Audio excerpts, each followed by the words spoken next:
Kia ora everyone. Welcome to the ACE RMO 2024 Dunedin webinar. My name is Georgina. I'm your ACE RMO consultant. We're going to start off with the opening karakia and then I'll give everyone a brief outline of today's webinar. Whakataka te hau ki te uru, whakataka te hau ki te tonga, kia mā kina ki uta, kia mā taratara ki tai, e hi ake ana, he atakura, he tio, he huka, he hauhu, Tihei Modi Order. So thanks to everyone for taking the time to join today's webinar. We'll move on to the panelist introductions very shortly. We also have a presentation presented by our panelists, and then we have our PGY1 rep who will tell you a bit more about their experiences working as a PGY1 at the hospital. Towards the end of the webinar, we will have a live Q&A session, and then we'll finally close off with a closing karakia. Just a reminder, all questions can be dropped in the Q&A box below your screen. You should be able to see that. So you can do this throughout the webinar. You can start doing this now if you like, but we will only answer the questions live towards the end of the session.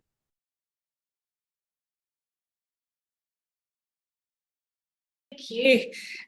So hello, my name's Catherine Forward. I'm the Director of Training for Southern District, so that includes Dunedin as well as Invercargill Hospital. I'm a haematologist and palliative medicine physician by training, and that's me. Hello everyone, my name's Gina and I'm the PGY1 rep at the moment for Dunedin Hospital. Currently just finishing the day on my colorectal gen surge one, woohoo! So I'm excited to be here and excited to answer some of your questions. Thank you. Hi everyone, I'm Debbie, I'm the RMO advisor, so I will be your direct contact while you're here. Hi everyone, I'm Marlene Griffin, I'm the team leader for the RMO unit and the Dunedin site. So pleased to, we can't see you, but pleased to know that you're joining us in this webinar. Thank you. So I'll go right to the presentation.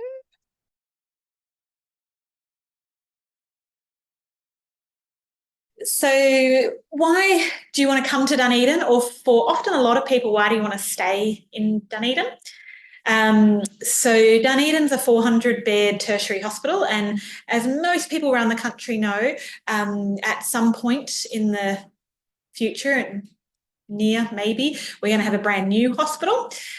So that's quite exciting. But at the moment, we've got our lovely sturdy hospital, which is still doing the work that it needs to do. I'm not going to read all of that that's written on the slide. I know you can all read. But Dunedin has a great mix of being close to lots of different activities. The hospital itself is friendly. It's big enough that there's subspecialties, but it's also small enough that you don't feel like you're lost.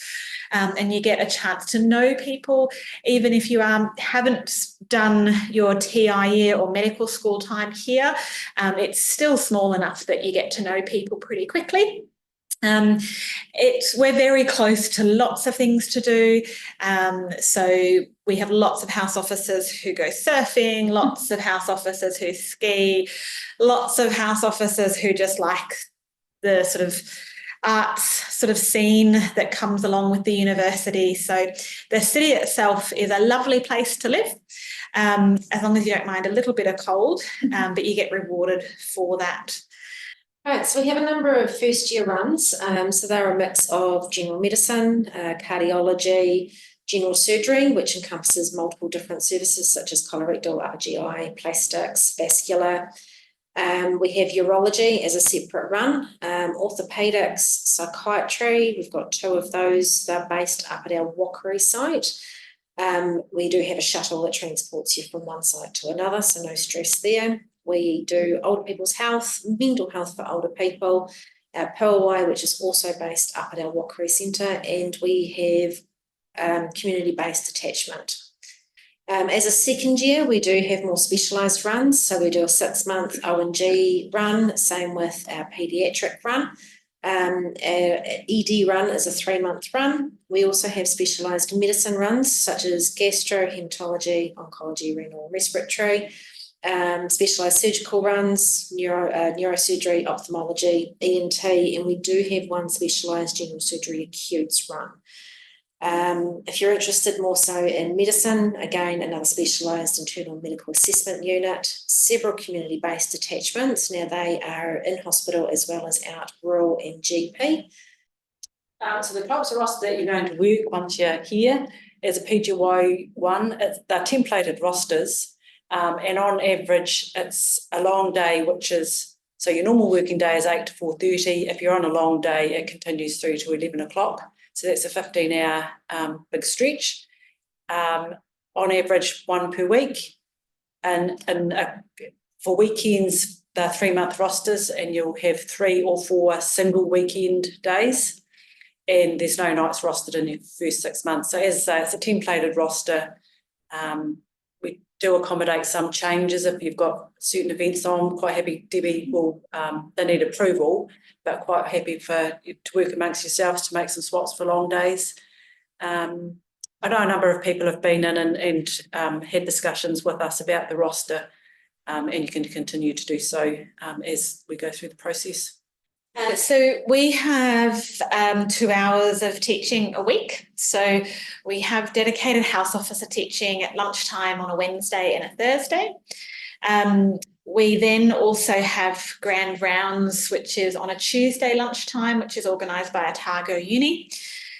So there's 3 opportunities each week to attend your 2 hours of teaching, which gives a bit more flexibility depending on how the run is.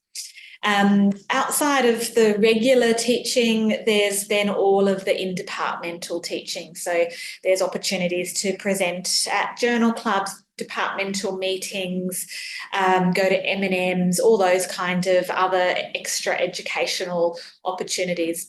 They become a bit more important in PGY2 when looking to step up, but there's lots of different formal opportunities as well as the ad hoc teaching on the wards.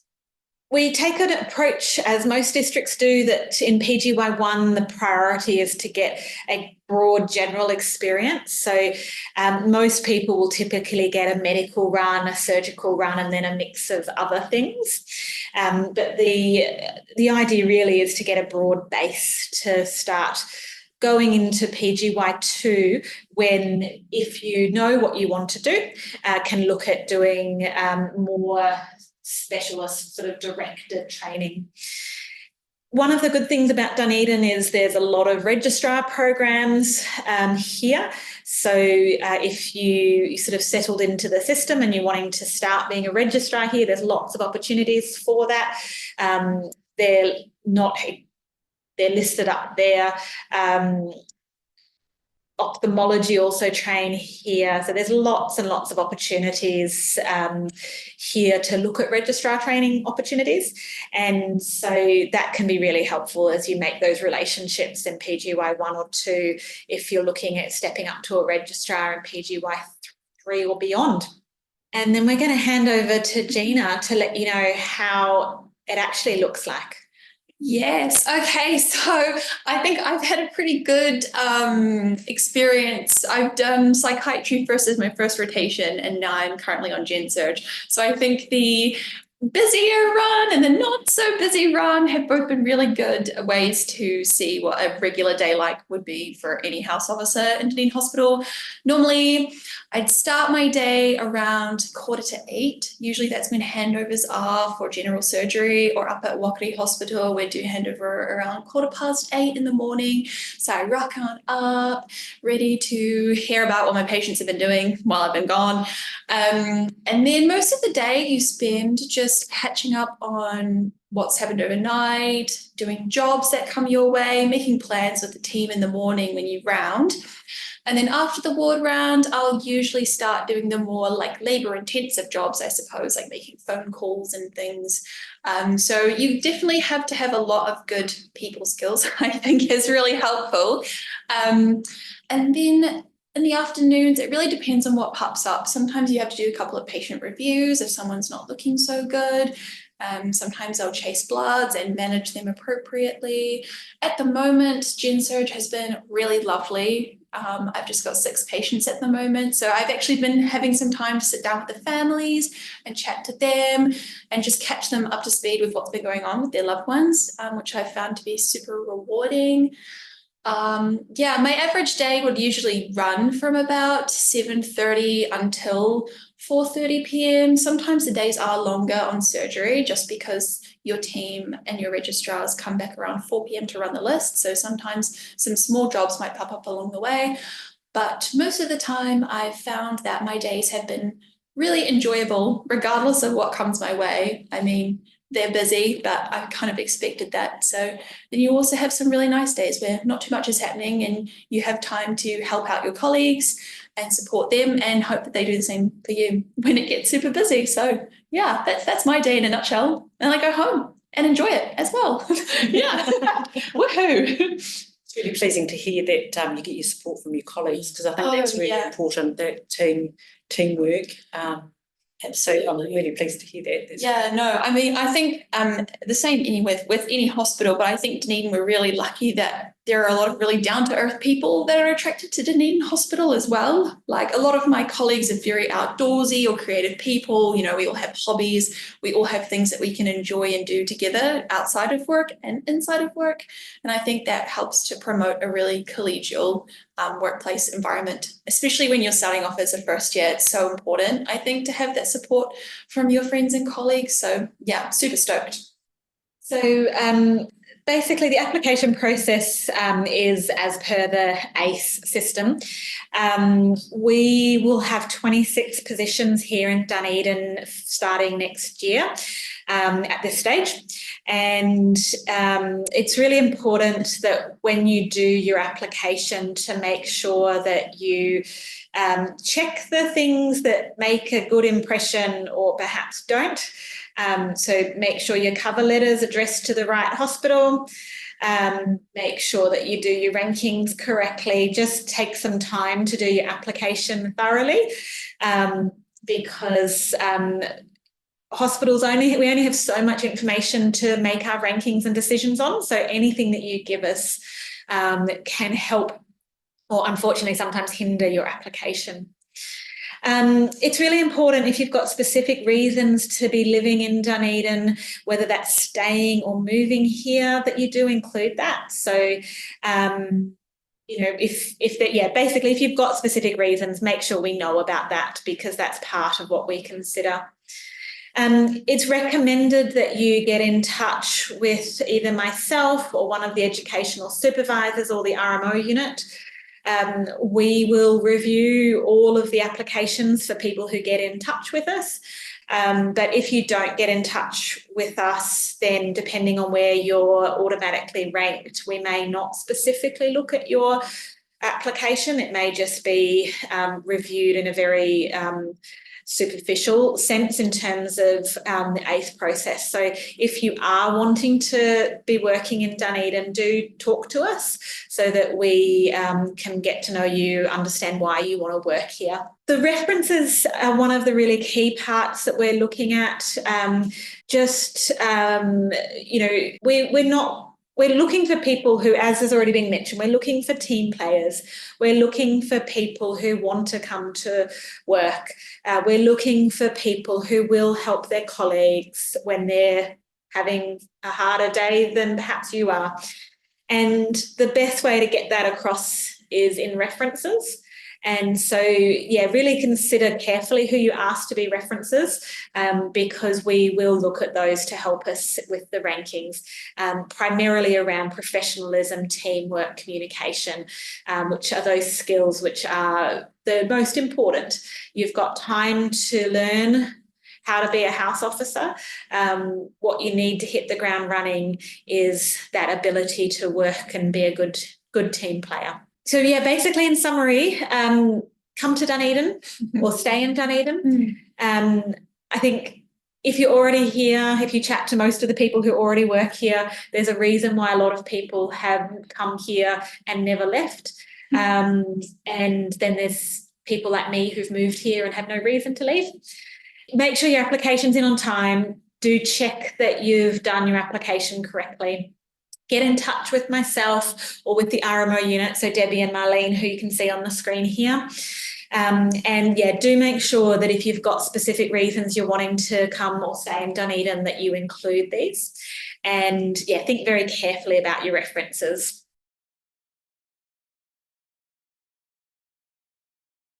We're moving on to questions. I've got a couple of questions. You mentioned that the references are very important. So, a common question that I always receive is, does it matter or is there a disadvantage if there were two references from the same run? No. It's good to have references from a broad range, but we recognise that you're getting references from your TI placements usually, and you've got a short time frame to do that. So we recognise the practicalities of that. It's much more important to be thinking about the type of reference someone will give you. I wouldn't recommend having 3 references from the same run because that does start to raise some questions in terms of why there's not a reference available from another run. But if there were 2 from the same run, that wouldn't be looked at negatively. Perfect, thank you. Kia ora. How specifically do you support Māori PGY1s? Is there any cultural support workers or mentors? Yeah, great question. So at the moment, we're in the process of doing a number of new initiatives to help our Māori house officers. There is a Māori doctors group, which we have a number of senior doctors who make themselves known to our new PGY1s to help provide support. It's not in a formal mentor way, but it's in it's basically making themselves available and approachable to people. We also are looking at other initiatives around the education and teaching program to try and create a more culturally aware hospital, because that obviously helps our PGY1s. And then we have a new initiative, which is hopefully going to be up off the ground next week, which actually came from feedback from a house officer around feeling culturally unsafe when they were certifying death using their own equipment and just the tikanga around that. We've now got almost made up boxes which will be located on every floor of the hospital, which has designated stethoscopes, pen torches. There's karakia printed in there, basically everything that you'd need to feel culturally safe, whether you're a Māori house officer or whether you are not and still wanting to be culturally safe in that location. And we have a working group basically looking at how to make things better for our Māori house officers. So at the moment, we have a PGY2 rep as well as a registrar, SMO, and then a couple of other key people in that space. And if you came and worked here, we will be asking for a PGY1 to join that group as well, because it's really about aiming to get the information from you in terms of what we can do to make things better, which is how those initiatives I've just spoken about have come about, from people giving us feedback so we can make things better. Perfect, thank you. What are the food options at the hospital? Gina, why don't you take that? Okay, well, it really depends on what kind of food person you are. Because personally, I really dig a good pie. So there are pies there. There are also like vegetarian, vegan options. I found the food to be really good. I have done a stint in Timaru Hospital, and I have to say the food there is a lot more beige. Whereas here they have like a lot of salads. I will take like 2 juices at lunchtime because I love orange juice. There's sushi. I love it. I love food and I love the food, and you can get as much, within reason, as you like. So, yeah. Within reason. Definitely within reason. But, I love the seaweed snacks. I love the macarons, also delicious. And I love the little fruit bars they have too. Very nice. Oh, and they have protein bars if you're healthy, and apples and things too. But I'm definitely not in my healthy eating era at the moment. Yeah. And then if you're wanting proper coffee, not instant coffee, there's Dispensary Cafe, which you can go to, and most people very quickly get a card so that you can start an account there. That becomes very quickly a very favourite haunt of people. And most of the house officers will eat in the staff cafe because it's paid for, but if you want to get something different, we're in the centre of town, so you can literally, within a 5-minute walk, there's like so many different options, but pretty much most of the house officers really won't step foot outside for lunch because there's no reason to, because the staff cafe's great. But some of the departments, looking at you, haematology, like we take our team for afternoon tea or morning tea once a week to one of the cafes off site, and other departments do similar stuff. So there's lots of good food, whether it's the stuff that's paid for in the cafe, the staff cafe, or if it's other stuff. Cool. That sounds exciting. Macarons, my favourite. What are the parking options? That's a great question. So there's bike park. There's a covered in bike, push bikes. So the parking option is not to drive. So the buses are really good. The bus stops and the main bus centre is less than 5 minutes from the hospital. So if you live on a bus route and you've got regular hours, so you're not going home at 11 p.m. at night, the buses are a good option. Biking, lots of our staff bike in. The bike paths are great, and there's bike parking. Car parking, there is free parking near the hospital, and when you start, generally people can let you know where that is.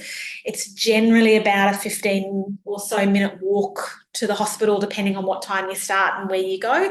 Most people with the free parking park down sort of near the railway. There are paid parking options, which are about sort of $8 to $9 a day. So there are free and paid options. If you want to be close, you're going to end up paying. If you are willing to do a walk, there are plenty of free parking, but you are usually about a minimum 15-minute walk from the hospital. But it's a lot of people will use public transport and bike. You'll regularly see consultants walking, because that's one of the nice things about Dunedin. A lot of the accommodation is really close to the centre. So if you live somewhere which is close to the hospital, often that's your best way. Just other things that Dunedin Hospital offer is that we have a staff gym, and it's I think it's about $55 for a year, and it's got everything that you need in a gym. It's got several treadmills, those things that go like this, lots of weights, like everything a gym would have, and it's open 24/7. Cost you next to nothing. That's amazing. Thank you. Do you allow late starters? So we recommend, if you are going to be a late starter, include that in your cover letter. Depending on the situation, we don't have a blanket no, but do include that and give some information in terms of time frame. If it's appropriate to let us know the reason, that's helpful. If it's not appropriate, then there's no necessity to. We can't guarantee it, but we don't have a blanket no. Just to emphasise, it's got to be really clear on the cover letter or within the application, because we're building our rosters on the assumption that everyone's starting on time. So as Catherine said, it's not ruled out, but we just need to be aware so that we can build it into our picture. Great, thank you. And just to add to that, in the ACE application, there's also a question asking, are you available for orientation week, and are you available for proper employment on XX date? So so you'll just need to write the reason if you're going to be a late starter. And just to follow on from that, the orientation week is really important. So if you're offered a job here, your start date is the start of orientation. And so the expectation is, unless you have special arrangements to be a late starter, that you will be at orientation week. So just bear that in mind, that although the runs start at a certain date in January, orientation will be before that. So don't book an overseas holiday getting back the day before the runs start, because that will get messy. Great, thank you for that. I think that's it for our questions. If you have any more questions, you're welcome to flick ACE an email or a phone call if it's regarding the application process. And please do get in touch with Dunedin directly if it's regarding anything working at the hospital. Kia hora te marino, kia whakapapa pounamu te moana. Hei huarahi mā tātou I te rangi nei. aroha atu, aroha mai, tātou, ia tātou katoa, hui e tai kie. Thank you, everyone. Thank you to all our panelists and attendees.